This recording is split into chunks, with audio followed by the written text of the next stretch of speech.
Hello everyone, welcome back to my channel DG पाठशाला।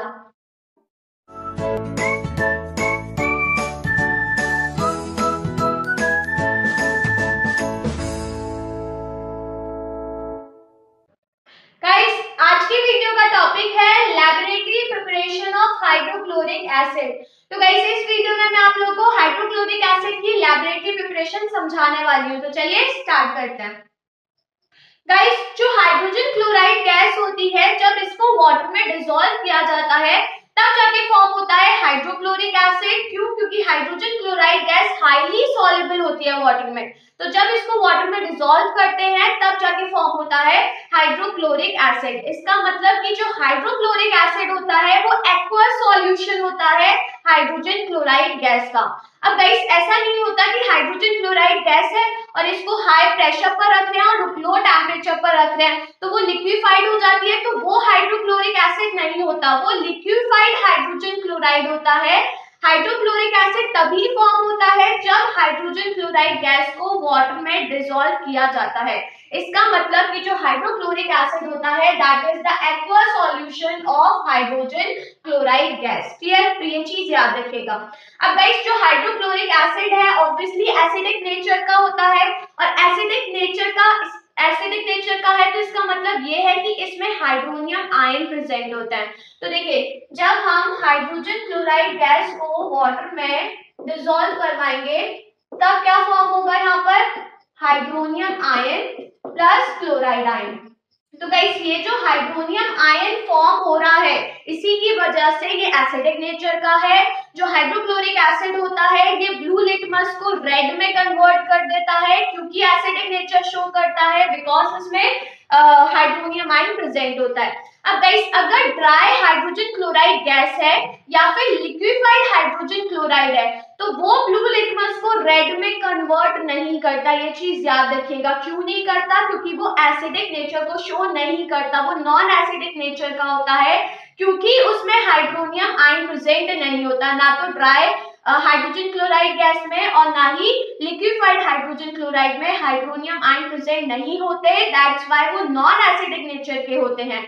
जब हम हाइड्रोजन क्लोराइड गैस को वाटर में डिसॉल्व करवाते हैं तभी जाकर हाइड्रोनियम आयन फॉर्म होता है और तभी ये एसिडिक नेचर को शो करता है।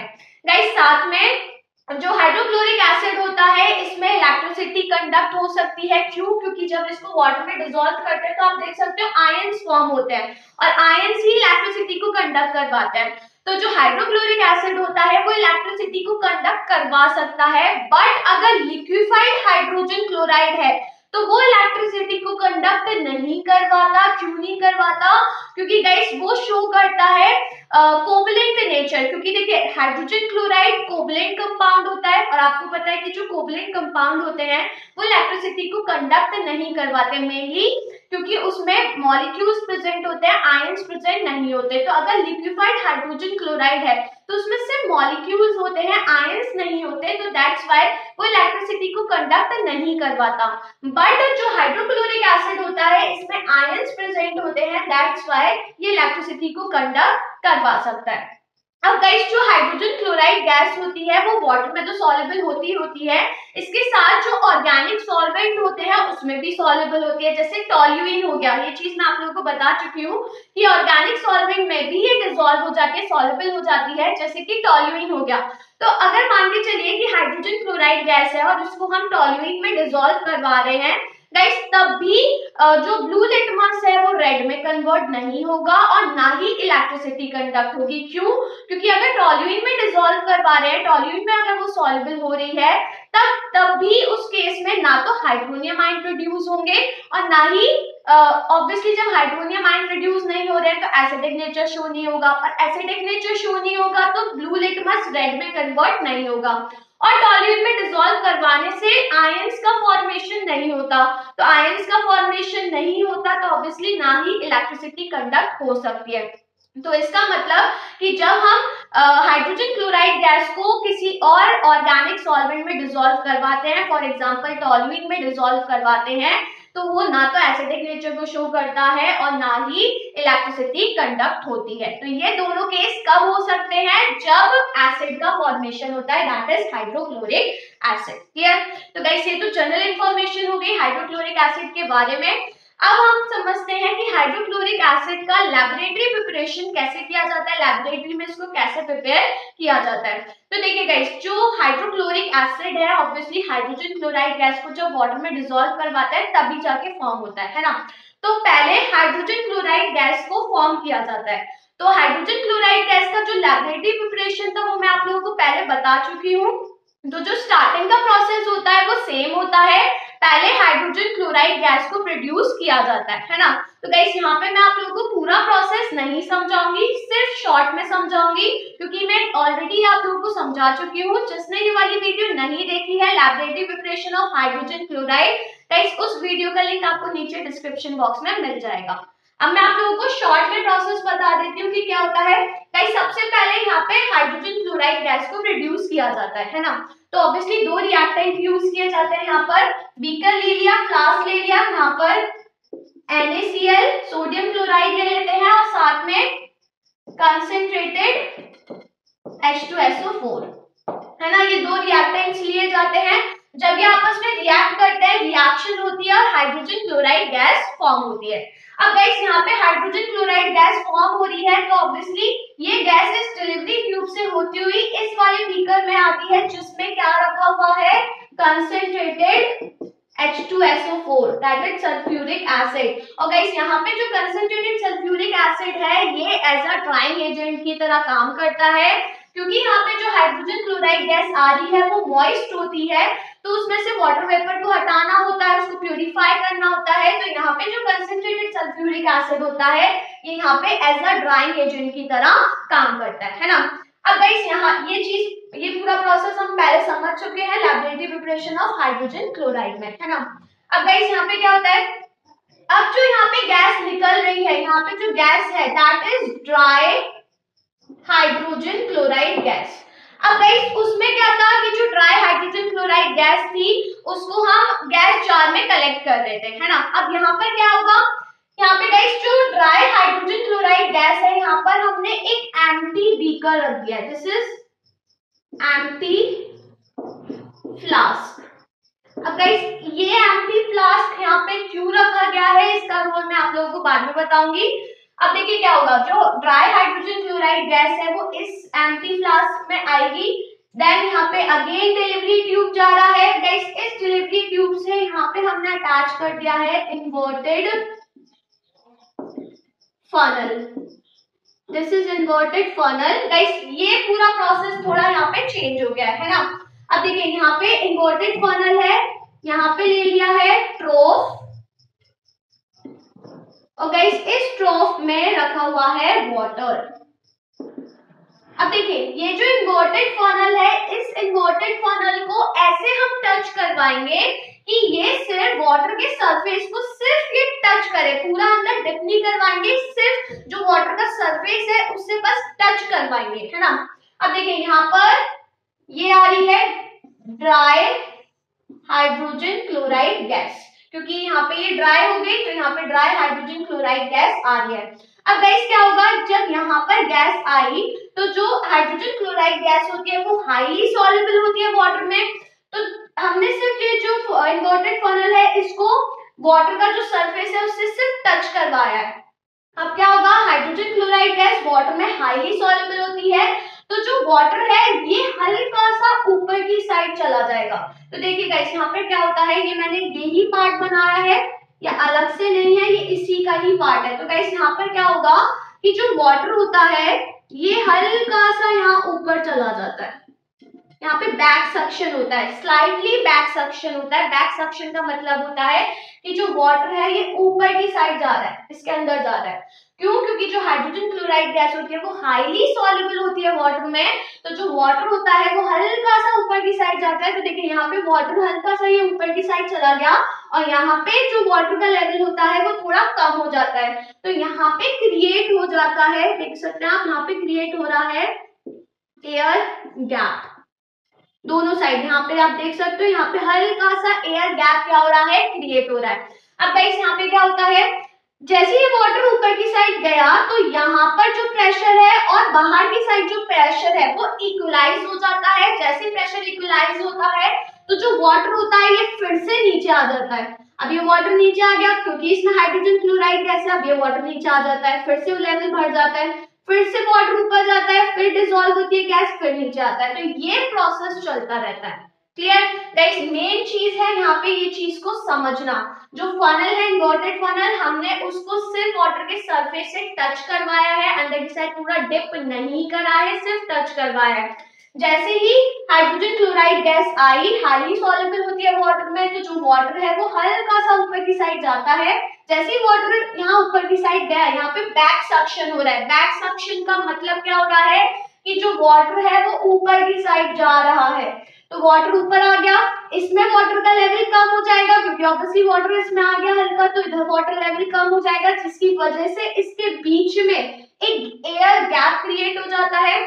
जैसे ही ये एयर गैप क्रिएट होता है तो फनल के अंदर और बाहर की साइड का जो प्रेशर होता है वो इक्वलाइज हो जाता है, इक्वल हो जाता है, जिसकी वजह से ये जो वाटर ऊपर गया है ये फिर से नीचे आ जाता है और फिर से लेवल अपने लेवल पर सेम आ जाता है। फिर से वही चीज होगी, ऊपर जाएगा, फिर गैप, एयर गैप क्रिएट होगा, फिर से प्रेशर इक्वलाइज होगा, वाटर फिर से नीचे आएगा। तो इस टाइप से जो हाइड्रोजन क्लोराइड गैस होती है वो धीरे धीरे करके वाटर में डिसॉल्व होती जाती है।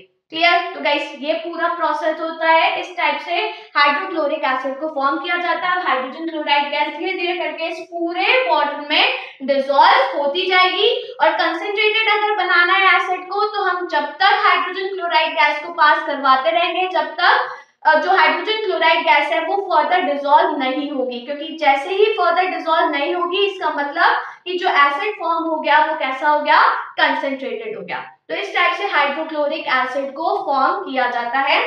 अब धीरे धीरे करके हाइड्रोजन क्लोराइड गैस पूरे वाटर में डिसॉल्व होती जाएगी और हाइड्रोक्लोरिक एसिड का फॉर्मेशन हो जाएगा। अब गाइस यहाँ पर हमने एम्प्टी फ्लास्क क्यों लिया है? अब देखिए गाइस, ये जो सेटअप है, इस सेटअप में क्या होता है, किसी किसी केसेस में यहाँ पे जो ड्राइंग एजेंट होता है वो नहीं लेते हैं। वैसे तो जो आप लोगों की में डायग्राम आता है ये पूरा डायग्राम आता है, इस वजह से मैंने ये पूरा बनाया है। बट हो सकता है कि डायग्राम में यहाँ पे जो कंसंट्रेटेड सल्फ्यूरिक एसिड लिया है वो नहीं लेते।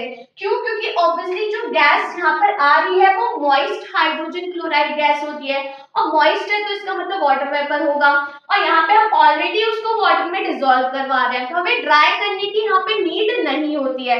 बट मैंने ये पूरा डायग्राम इस वजह से बनाया है क्योंकि आप लोगों में ये पूरा ही डायग्राम आता है, दैट्स व्हाई। अब हो सकता है कि ये जो पार्ट है ये ना हो, बस डायरेक्ट ये वाला फ्लास्क हो और ये इस एम्प्टी फ्लास्क से कनेक्टेड हो और फिर ये हो, बस ये वाला पार्ट ना हो, ये भी हो सकता है। क्लियर? क्योंकि यहाँ पे ड्राइंग एजेंट की एज सच नीड नहीं होती है, क्योंकि वैसे भी जो गैस है उसको वाटर में ही डिसॉल्व करवा रहे हैं। अब गाइस देखिए, ये जो एम्प्टी फ्लास्क है ये यहाँ पे क्यों यूज किया गया है? तो ये जो एम्प्टी फ्लास्क है ये यहाँ पर as a anti suction device की तरह यूज किया जा रहा है। अब एंटी सक्शन डिवाइस का मतलब क्या हो रहा है ये समझेगा गाइस। यहाँ पे वाटर का बैक सक्शन हो रहा है, बैक सक्शन की वाटर ऊपर की साइड जा रहा है। अब यहाँ पे फनल का अरेंजमेंट लिया गया है। अगर मान के चलिए यहाँ पे सिर्फ ये जो डिलीवरी ट्यूब है, सिंपल ग्लास का डिलीवरी ट्यूब लेते और ये जो फ्लास्क है, जो फनल लिया है ये फनल नहीं लेते, तो क्या होता?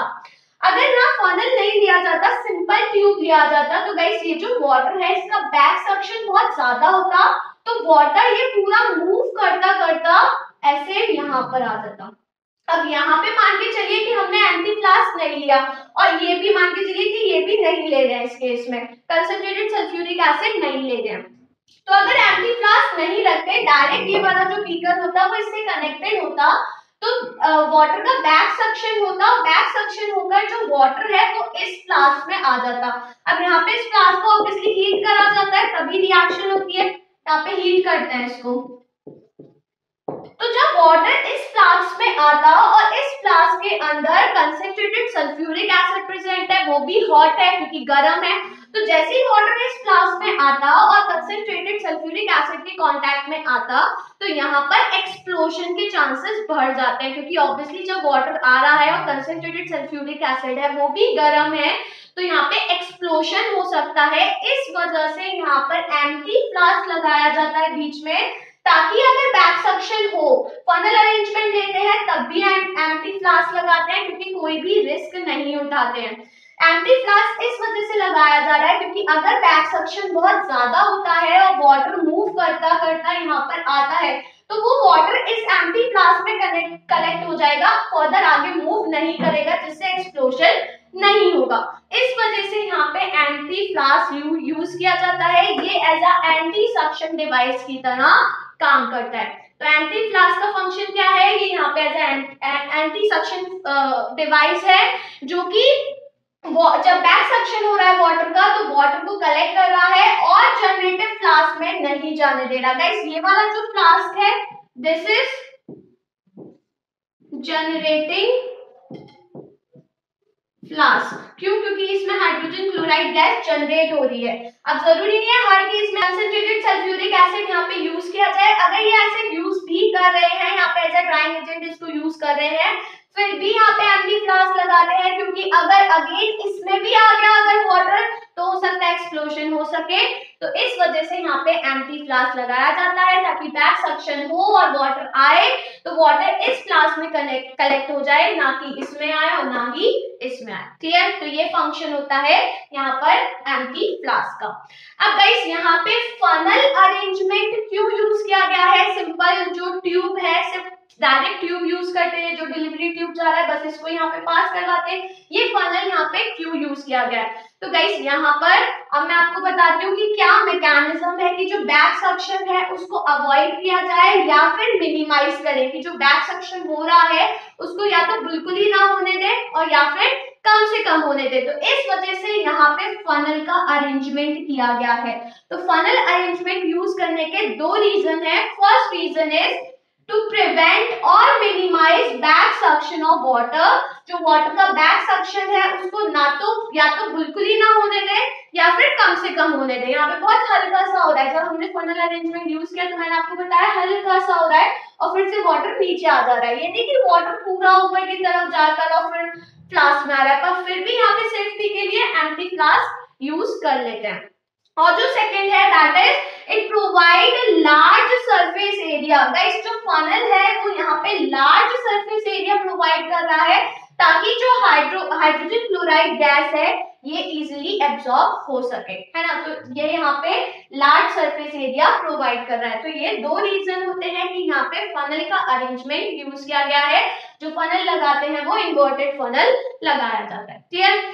अब गाइस यहाँ पर जो एसिड फॉर्म हो रहा है, जो हाइड्रोक्लोरिक एसिड फॉर्म हो रहा है, ये ऑब्वियसली थोड़ा डाइल्यूट होता है। इसको फर्दर कंसंट्रेट बनाने के लिए डिस्टिलेशन किया जाता है। डिस्टिलेशन में इसको गर्म किया जाता है। तो जब गर्म करते हैं तो जो वाटर होता है वो वाटर वेपर्स में कन्वर्ट होता रहता है, और जिससे एसिड जो होता है वो थोड़ा कंसंट्रेटेड होता जाता है।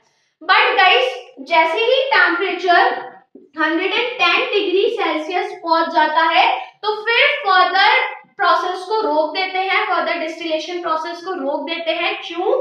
क्योंकि गाइस 110 डिग्री सेल्सियस ये होता है boiling point of HCl acid का, है ना। ये बॉइलिंग पॉइंट होता है। तो जैसे ही टेम्परेचर इस पर पहुंच जाएगा, और जो हाइड्रोक्लोरिक एसिड होता है ये वोलेटाइल एसिड होता है। वोलेटाइल एसिड का मतलब होता है कि ये वेपर्स में कन्वर्ट होने लगता है। तो जब टेम्परेचर इतना पहुंच जाता है तो जो हाइड्रोक्लोरिक एसिड होता है फिर वो वेपर्स में कन्वर्ट होने लगता है। तो इस वजह से जैसे टेम्परेचर 110 डिग्री सेल्सियस तक पहुंच जाता है तो प्रोसेस को रोक देते हैं। वो कंसंट्रेटेड एसिड फॉर्म हो जाता है जिसमें 22.2% HCl प्रेजेंट होता है और 77.8% वाटर बेस्ड होता है।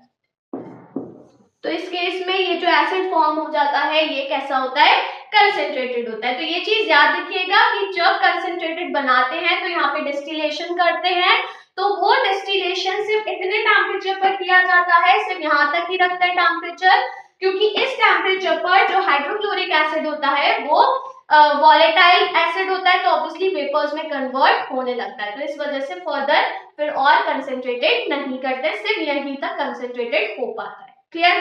तो गाइस ये पूरा लैबोरेटरी प्रिपरेशन हो गया हाइड्रोक्लोरिक एसिड का, तो इस प्रोसेस को याद रखिएगा। गाइस डायग्राम इंपॉर्टेंट है क्योंकि ये पूरा डायग्राम आता है जिसमें ये कंसेंट्रेटेड सल्फ्यूरिक एसिड भी देता है, पूछा भी जाता है कि यहाँ पे ये क्यों यूज किया जा रहा है, तो ये as a drying agent use किया जा रहा है, ये मैं आप लोगों को पहले भी बता चुकी हूँ। तो पूरा प्रोसेस याद रखिएगा, डायग्राम की लेबलिंग, सारी चीजें याद रखिएगा। तो गाइस इसको नोट कर लीजिए।